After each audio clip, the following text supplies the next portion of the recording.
Hi guys, welcome back to my channel. It's your girl Toya, and I'm here to give you my 2 cents on The Real Housewives of Atlanta, Season 13, Episode 6.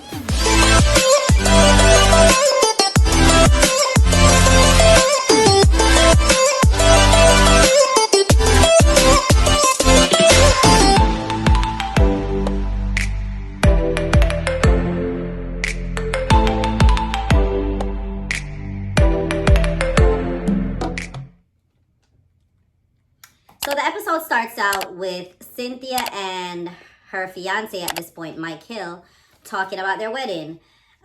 Cynthia is telling Mike that out of the 250 invites she sent out, 167 people RSVP'd. And she had no idea this would happen because she's saying due to COVID, a lot of people wouldn't want to fly anyway. So she wasn't expecting that many people to say yes. Meanwhile, Mike is over here trying to invite more people. He says he really wants to invite Dennis. And so he asked Cynthia about Portia and Dennis's relationship status. Cynthia agrees to talk to Portia about it, but for now, no decision was made to invite Dennis. Cynthia moves on to telling Mike that her dad hasn't RSVP'd to the wedding as yet. So naturally, Mike wants to know why, and she says because she hasn't spoken to her mom about it yet. And if you remember from 3 years ago when her mom did a PSA on domestic violence for Kenya, that created a rift in the family, and Cynthia hasn't really had any real relationship with her dad since then. And, she wants to see how her mom feels about having him there. So Cynthia wants him there, and Mike is saying, well, you're saying your mom earned the right to do whatever she wants because she's been there from day 1 to year 52, but does those rights include telling you that your father can't be at your wedding? Mike ultimately thinks that the wedding date is about them and their happiness, and everyone should be able to just chill out, if only for that purpose. Cynthia thinks that her mom is just going to be uncomfortable and upset, and she might be, but Mike just thinks it's not about her. Guys, you ever had a friend in a toxic relationship and they talk to you about all the crappy things that their partner does over and over and over to the point where you start to hate that partner for them, right? And after being on the phone with them for hours talking about how they were done with it, they're not taking it anymore, playing all the Mary J. Blige songs, like playing all the Keisha Coles, all of that. And then the very next day, you see them booed up all lovey-dovey like ain't nothing wrong. That's the emotion that Drew evokes in me. I can't explain it. Obviously, we're not friends, but that's the emotion like, I understand Ralph's dad passed and we have to cut him some slack, and now Drew have to cut him some slack, but that doesn't negate the fact that he's still an asshole. But, your father's death does take precedence, so I really want to, lay up off of you, but all right, so I'm going to move on. So Ralph and Drew are in their kitchen packing up and kikiing and giggling and laughing and having a good old time. And they're packing in preparation for their move to their new home. So, I see them in the kitchen giggling and all of that, and I'm irritated because, like I said, when you see them booed up after all of this had happened, it's just like, all right, don't tell me what he does anymore because I don't want to hear it. Anyway, so Drew confesses that marriage is very much hard work, and this minute you're fighting and cussing, and the next minute you don't even remember what you argued about. Drew, let me tell you something, sis. It's hard to stay mad when you won't get mad. And I'm not trying to promote anyone being miserable in their relationships or in life, period. But this is a marriage with children. So it has to be worth fighting for, right? It has to be worth making a ruckus and making some noise and getting mad over. So I don't know what you talking about, but whatever. So you're saying that the next minute you don't remember what you argued about. Let me tell you something. I remember this man leaving and not telling us where he was going. I remember him giggling when you was in therapy with Dr. Love and you was bawling your eyes out, right?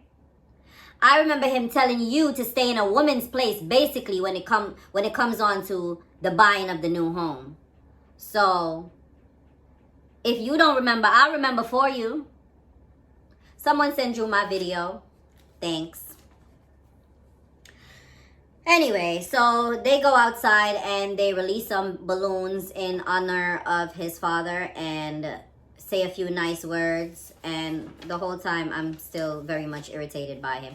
I don't want to seem cold, guys, but he just rubbed me the wrong way in the beginning. And it's hard to like rub me the wrong way and then rub me back the right way.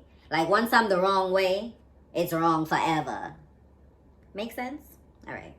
So we get to Candy, and Candy is getting ready with her glam squad for her Candy Cares grocery giveaway event, where she donates groceries to single parent families and, you know, just families that need an extra blessing, especially during these times. So while getting ready, Mike Sterling, Eva's husband, calls Candy because he's helping her out in a legal capacity. So Riley's dad owes 10 years back child support, and Mike Sterling is, you know, helping her contact the right people to see about getting what Riley's owed. Candy is very much capable of taking care of Riley's expenses all on her own. But Riley was the one that kind of pushed her into getting the money owed. Not new money, just money that was owed to her because she's now going off to college. She could use this money, you know, help get herself straight, get a little independence from her mama's pocket. And I agree, she should get her money. So Mike explains to Candy that DHS is going to look up every penny this man made in the last 5 years so he could run Riley her money. And when she gets off the phone, her glam squad, the makeup artist, the hair stylist, all of that, they start, telling Candy she's extra petty for this and how the judge is gonna be like denied because Candy has all these M's in her bank account and she's going on after Riley's dad for chump change. And Candy's like, listen, don't count my pockets. I'm over here taking care of whole families, not just my own. And furthermore, this is owed money to Riley. This is not new money. And he also made millions. And he didn't think to spend any of it on her. So don't come for me. And I have to say, my 2 cents is I completely agree with Candy. Because listen, check this out, right? Both of you guys made Riley. So it's both of you responsibility to take care of her. Candy's pockets shouldn't determine how much responsibility he gets as a father. He's still that little girl's father at the end of the day. So he has to step up in whatever way he could have stepped up at the time. And obviously he could have stepped up financially because he made millions on his own. A lot of people never live to make $1 million. And you made millions and how much to your daughter? I just find that to be some ass backwards BS. I don't promote that. I don't like that. I want no parts of that. And put it back there. And run Riley her money. We get to Portia and Cynthia meeting up at the restaurant. So Cynthia could get the tea on Portia and Dennis's relationship. And Portia is not doing well, y'all. She says she's not doing well. She basically tells us that Dennis's infidelity and his affairs broke her. She's insecure. She gained 20 pounds. She, is asking for her assistant to bring her a whole ham when she's coming to the house. And let anybody touch her ham, she's going to go ham. And she's being extra snippy and aggressive, and she's overreacting in front of Pilar. And, it's not she's not in a good place. So ultimately, she does not want Dennis to be at the wedding. And, Cynthia tells her, Dennis and Mike talk all the time, and Dennis is telling Mike that he wants to fix his family. He wants to get his relationship back on track. And Portia's just like, do not invite this man to the wedding. I want to come there and enjoy myself, and you have to go home and use your coochie credit. Do whatever it is that you gotta do to make sure that he doesn't get an invite to the wedding, okay? We get to the Candy Cares event, and it's the day of, and Candy's already there. Tanya and Portia were the first to show up. So everyone starts, making jokes about how Portia's on time for once in her life. And we find out that Portia also is not only on time for once in her life, but donated generously to the cause. She gave $5,000. Shortly after that, Kenya pulls up, and she's making her comments also about Portia being on time for once, and cut to her confessional. She's being shady-ish, and she's saying how, Portia only showed up early for the photo op. Kenya, isn't it extra hard to go overtime, work overtime with hating? Like, seriously. You said she showed up early to the event for a photo op. Was there a curfew on photos? If she had showed up after you, wouldn't she still have been able to take photos? I don't get your logic behind that. That's how I know it's pure hate, because I could understand if it's like a good little, a little jab, a little, I had to chuckle a little. That shade was like the right type of shade, the right amount of shade. But you just straight up hating. Don't need no hateration, holleration in this dancer. Let's get it percolated while you're waiting. So just there. All right, let me stop. So, even if she was going to show up for a photo op, she didn't even have to show up because she donated $5,000. She didn't tell us that she donated $5,000. Candy revealed that on camera to us. So it's not as if she was like, I'm coming up here to show up and show out and all of this. It wasn't about that. And you missed the point. And that's the point. So we are still at the Candy Cares event, and Kenya completely takes over. She starts delegating tasks to everyone, saying, this person does this person does that. Anyone is barely paying her any mind. So Tanya and Portia are off to the side talking. And Portia's telling Tanya, she met up with Cynthia last night. And Cynthia basically tells her that Mike said he's going to invite Dennis to the wedding, whether Portia wants him there or not. Portia, that's not what that girl said. That is not what that girl said. Anyway, Portia thinks that if Dennis shows up at the wedding 9 times out of 10, he's going to annoy her. It's just going to be not a wonderful, blissful, happy environment. And because Cynthia is her friend, then Dennis should be the one to not be invited. Kenya immediately chimes into their conversation. Oh, yeah, can you guys, get back to work, or whatever it is she said. But basically, she wanted them to move and keep working, right? Or can they work and talk at the same time? Whatever it is that she said, she just wanted to shut them up. So immediately after she says that, Candy jumps in the conversation, and Candy's like, oh, well, Mike talks to Todd, and Mike was also telling Todd that he wants Dennis at the wedding, and they seem to think that it'll be all right as long as Portia doesn't bring a date, right? So they all bust out laughing about it, and Kenya is like sourpuss, like visibly annoyed. So Kenya's mad that she couldn't start a fight about them not getting back to work once she told them to get back to work. Because now Candy jumped in the conversation, and it's Candy's event, and she can't tell Candy get back to work with the rest of them.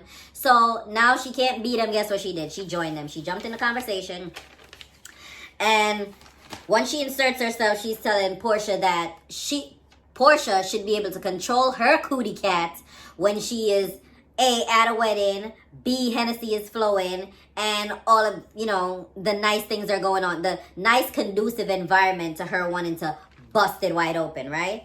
And that Portia should not make that Cynthia's responsibility to control that for her. And Portia's basically saying, listen, it's not that cut and dry. And Kenya is still forcing the issue, sitting on her high horse in her glass house, throwing stones, and successfully kills the conversation.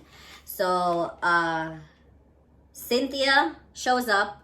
Cynthia's a little late because her and Mike went to go pick up their marriage license. Cynthia wanted to make sure she was doing that in person because the last time she got married and gave someone that responsibility, Mal and Mama was plotting to hide the certificate. Remember that? Yeah, I remember that. Can someone tell me how to find Mark Daly? Is he still in New York? I live in New York. Tell me where Mark Daly's restaurant is, because I wasn't interested enough to look it up before. But we need Mark Daly to come back on the Real Housewives of Atlanta to reel Kenya back in. Turn her back into Ken so she could shut the front door. She's just out here being miserable and wanting everyone else to be miserable. Like, calm down, sis. Calm down. Ooh. Now we get to the part of the event where cars start pulling in and everybody gets to work. And I saw that everyone is actually working because I saw them sweating. Tanya was sweating. Everybody was just real hot and bothered. So everyone put in work and that was good to see. I ain't even go front. That was good to see. So Marlo shows up last, and even though she's the last one to show up, she's showing up when they're going on a break.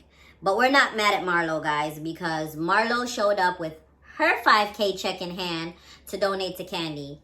And again, Candy confesses.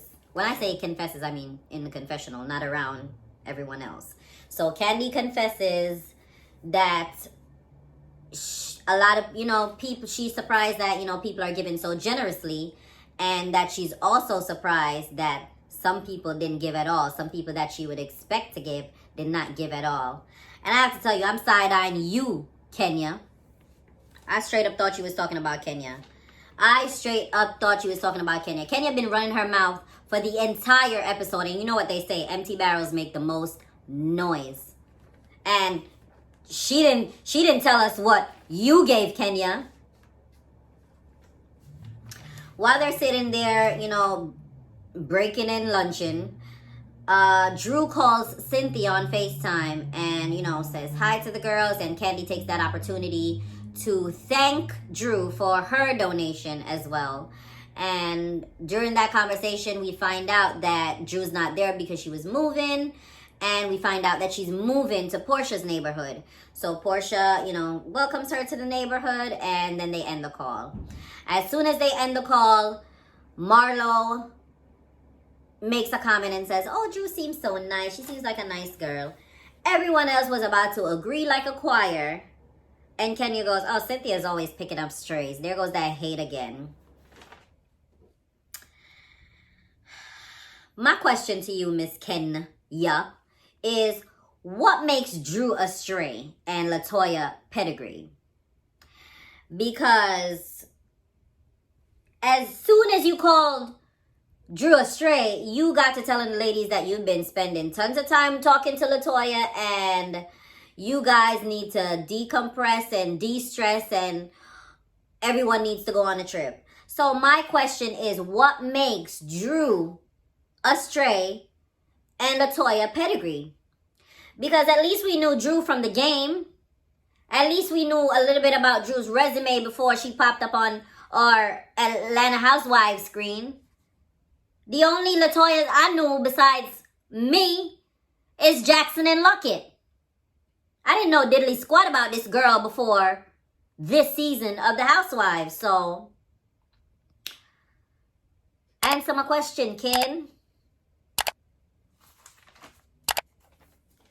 Anyway, like I was saying before, She tells them that she's been talking to LaToya, and she thinks that they all need a getaway.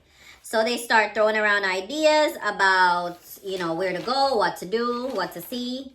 And they feel as if they should all go somewhere that's driving distance because, COVID and flying restrictions, and it might get too complicated if they, the whole lot of them, the group, the production, everything has to fly. So Portia chimes in to say, well, if you guys do want to fly, we can call Fallon. I think it's pronounced Fallon. I could be wrong. Let me know if I'm wrong in the comments. So Portia's telling them they could call Fallon because she owns her own plane. And you guys remember Fallon, right? The one with the pool that Portia, her sister, and Tanya went to in, I think, episode 1. And also the one that LaToya offended by telling this woman that she looks like the type to only date older men with money. That Fallon. So, Kenya immediately shuts that idea down. And I don't know if it's because, Kenya just does not see it for Portia. She does not want to hang with the girls. Or that she is, playing hide the kitty with LaToya now. And she knows LaToya offended that lady. So she kills that right away. She does not want that as an option. So they continue to throw around ideas about where to go, what to see, and they settle on wanting to go somewhere with a beach and a pool. And Kenya promises to look up places and dates and get back to everyone to, cross-reference and confirm schedules and all of that. So Cynthia and Noelle is finally in town. She got to Atlanta from LA, where she's been living it up and doing big things for herself.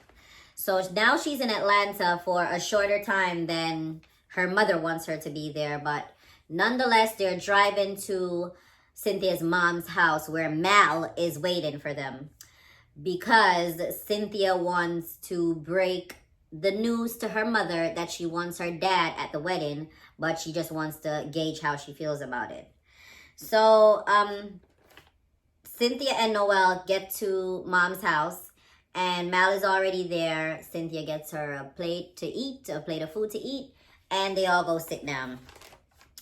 Now Cynthia tells her mom that she wants her dad at the wedding, and her mom's reaction is, I'll just put my N95 over my eyes because I'm not trying to see this man. So the conversation gets a little deeper, and mom says that she was really hurt by what, they posted on social media for Father's Day. And I wrote down the post. It said, Cynthia posted this, by the way. It said, "Happy Father's Day to my dad. Thank you for bringing me into this world and giving me so many wonderful childhood memories." Why were you offended, Mama? It wasn't like he was abusive to his kids. It sounded to me like he was a wonderful father that gave them beautiful childhood memories. But it seems to me as if you want them to react to their dad based on the memories and the relationship that you guys had. You can't put that on them children. That's like a heavy burden to bear, Mom. That's unfair. That's not something you should be doing, Ma. If this is not some Ayanla fix my life, I don't know what is. And since I'm not Ayanla, I'm just going to move on. So apparently after the parents divorced, the dad only got them for, summertime. And Mom is saying, well, I was the one that was always there. I was the one that always had you. And Mal reveals right then and there that she still has a relationship with her dad. Things kind of slowed down between him and Cynthia, but she's been still talking to him. And that made Mom even more upset. She raised her voice and she's telling them, it was always me. This man wasn't there, so how come you're riding this hard? And Mel tells her that, it's already their dad. Nothing could change that, so you might as well get with the program, Mom. And also that even though she had a relationship with him, or she has a relationship with him, the bond that they have is incompatible to the bond that Mal shares with her mom. So she shouldn't even be jealous or feel any type of way. She just wants to explain that it's good that they have a relationship because, he could be here today and gone tomorrow. And the relationship that they had as father and daughter is vastly different than the relationship that you guys had as romantic partners. Okay, so I thought that, it was going to wrap up right here and we were done. And Mama goes, and another thing that got my girdle in a bunch is this PSA business. This woman sat on TV and told us she did not know what she was doing when she agreed to it. She did not even know what PSA meant. Ring the alarm. Ring the alarm. Benefit of the doubt alarm. Benefit of the doubt alarm. I'm going to give you the benefit of the doubt. Let's say you did not know what PSA meant. And for whatever reason, I could understand not wanting to ask executive types what, you might deem to be a stupid question. But what was stopping you from asking your daughter? What made you not ask Cynthia? That's the part that I don't get. All right. Let's just say you did not know what PSA meant. What did you think they were going to do with the footage they gathered and collected when you sat in front of that camera and told your story 3 years ago? Did you think they were going to make a video game out of it? Or did you think they were going to make it for their own viewing pleasure? You had to think that was going to go somewhere. And the point of the matter is, it helped people. Cynthia said, this helped people. So you should be grateful. But I think what really got you mad is the fact that Pop's family back home dragged you for filth for saying all them things about that man. And if it's true, I'm not going to say if it's true. I'm not going to deny that woman her truth. I just said benefit of the doubt alarm, right? So it is true. Let's say it's true. It's true allegedly, right? This man deserves every bit of backlash he gets. But I can still understand his family wanting to ride for him even in his wrongs. But because they dragged you is why you're like, oh yeah, I regret doing it. You don't even live close to them people. You don't have to see them people. You guys been divorced. Mom continues that she doesn't care if he comes to the wedding or not. And Noelle finally puts her phone down long enough, because she's been sitting there the whole time, phone in her face. So she puts the phone down long enough to say, well, obviously she's not fine with him being there. And come to think of it, I might have seen this man once, but you know who I don't have to count how many times I've seen them? Granny. You know, Granny's always been there for us, and she's always put us first. Why can't we put her first this once? And Granny's there agreeing and, agreeing with Noelle. Granny is there. Granny was glad Noelle came out to fight for her. But I'm just saying to myself, damn, Noelle, you were supposed to be there to soften the blow, to help him get invited to the wedding. Not to be like, help cutting him off. Anyway, that's none of my business.